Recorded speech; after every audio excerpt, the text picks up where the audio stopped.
ఓం నమ శివాయ. ఓం నమో నారాయణాయ. ఓం స్వర్ణాకర్షణ కాళభైరవాయ నమో నమః. ఓం కాళకాళాయ విద్మహే కాళాతీతాయ ధీమహి తన్నో శ్రీ స్వర్ణాకర్షణ కాళభైరవ ప్రచోదయాత్. హరి ఓం. మా ఛానల్కి స్వాగతం. చూస్తున్న వీక్షకులకు ప్రేక్షకులకు ప్రియ కాళభైరవ భగవద్బంధులకి స్వాగతం పలుకుతూ మమ్మల్ని ఎంతగానో ఆదరిస్తూ ఉండబడినటువంటి ప్రియ సోదర సోదరీమణులకు అందరికీ కూడా నూతన ఆంగ్ల సంవత్సర శుభాకాంక్షలు. 2025 సంవత్సరానికి స్వాగతం పలుకుతూ ఈ 2025 సంవత్సరంలో అందరికీ శుభం జయం లాభం జరగాలని కోరుకుంటూ అందరిపైనను నరదృష్టి నివారణ అదృష్టాన్ని కలిగించేటువంటి కాళభైరవ స్వామికి ఆశీర్వాదాలను కోరుకుందాం. అలాగనే 2025 1-1-2-4-6 అనేటువంటి పరిస్థితుల ప్రకారంగా పూర్తిగా కలిపినట్లయితే 5-4-9 అవ్వడం వలన విశేషమైన పూర్ణ సంఖ్య అంటారు. 2025ని పూర్ణ సంఖ్య అంటారు. తారీఖును నెలను కలిపినట్లయితే 11 సంఖ్య మంచి లాభ సంఖ్య రాబోతుంది. కనుక ప్రభుత్వ ఉద్యోగ ప్రయత్నం చేసేవారికి, ప్రభుత్వ ఉద్యోగంలో ఉండబడినటువంటి వారందరికీ చాలా శుభ పరిణామము అని గమనించగలగాలి. అలాగనే మనకు ఈ 2025 సంవత్సరము బుధవారం రోజు ప్రారంభమవడం, ఉత్తరాషాఢ నక్షత్రం అవ్వడం వలన విపరీతమైన రాజయోగం అందరికీ కలిసి వస్తుంది అని చెప్పగలగాలి.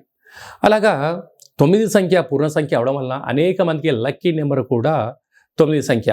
కొన్ని కోట్ల మంది ఎదురు చూస్తున్న వారందరికీ అదృష్టవంతులు కాబోతున్నటువంటి సంవత్సరం ఇది అని చెప్పి కూడా మీరు గమనించాలి. కనుక ఈ 2025 సంవత్సరంలో ప్రారంభ కాలంలో ద్వాదశ రాశుల్లో గ్రహ గమనాల్ని ఒకసారి వీక్షింపచేద్దాం. వృషభ రాశిలో దేవగురు బృహస్పతి సంచార స్థితి, మిథున రాశిలో విశేషమైనటువంటి మనకు కన్య రాశిలో కుజ భగవానుడు సంచార స్థితి, అలాగనే కన్య రాశిలో కేతు సంచార స్థితి, ధనుసు రాశిలో బుధాదిత్య రాజయోగం రవి బుధ సంచార స్థితి ఉండడం, అలాగనే కుంభరాశిలో శుక్రుడు మరియు శని సంచార స్థితి, మీనరాశిలో రాహు సంచార స్థితితో నూతన ఆంగ్ల సంవత్సర ప్రారంభ కాలంలో గ్రహ గమనాలు ఈ విధంగా ఉన్నాయి. అందరికీ ముందస్తుగా నూతన ఆంగ్ల సంవత్సర శుభాకాంక్షలు. మేషరాశి వారికి ఈ 2025 సంవత్సరం ప్రారంభం నుండి అలాగనే మనకు తెలుగు ఉగాది పండగ నుంచి ఆదాయ వ్యయాలు ఎలా ఉండబోతున్నాయో ముందస్తుగా తెలుసుకునే మానవ ప్రయత్నం చేద్దాం. మేషరాశిలో ఏ నక్షత్రాలు వస్తాయనగా అశ్విని నక్షత్రంలోని 4 పాదాలు, భరణి నక్షత్రంలోని 4 పాదాలు, కృతికా నక్షత్రంలోని 1 పాదం కలిపితే మేషరాశి. చాలామందికి పుట్టినటువంటి కాల సమయంలో డేటా ఆఫ్ బర్త్లో ఉండవు కనుక పేరు యొక్క మొదటి అక్షరాన్ని అనుసరిస్తూ ఆ రాశిని తెలుసుకునే ప్రయత్నం చేద్దాం. చు, చే, చో, లా, లి, లు, లే, లో, ఆ అక్షరాల వద్ద మేషరాశి జాతకులే.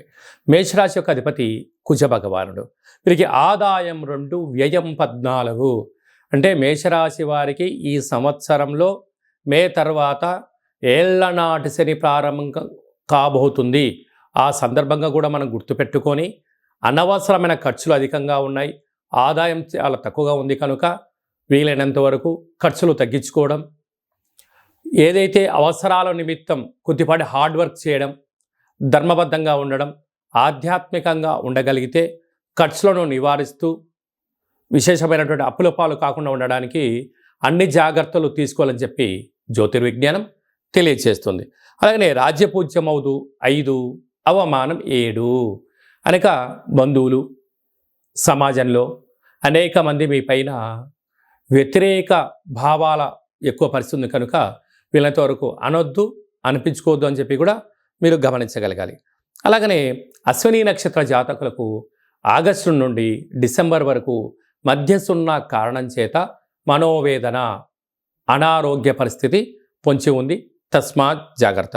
అలాగనే ఈ సంవత్సరము అంటే మనకు ఉగాది పండగ నుంచి రాజు రవి భగవానుడు అవ్వడం, అలాగనే ధాన్యాధిపతి కుజుడు అవ్వడం వలన మేషరాశి వారు ఎరుపు రంగు వస్త్రాలు కానీ ఎరుపు నేలలు కానీ, ఎరుపు ధాన్యమైనటువంటి కందులు, ఎండుమిర్చి అనేటువంటి ఎరుపు పంటకు వీళ్ళకు మంచి ధనధాన్య సమృద్ధి కలిగే అవకాశాలు చాలా అధికంగా ఉన్నాయి. అదే కాకుండా వ్యవసాయ సోదరీమణులకు, మార్కెటింగ్ రంగంలో ఉండబడిన వారికి, అలాగనే బిజినెస్ చేసేటువంటి వారికి, ధాన్యపు వ్యాపారం చేసేవారికి ఈ సంవత్సరం చాలా అధిక ఆదాయం ఉందని చెప్పి కూడా గమనించాలి. అలాగనే వృక్షాధిపతి కూడా కుజుడే.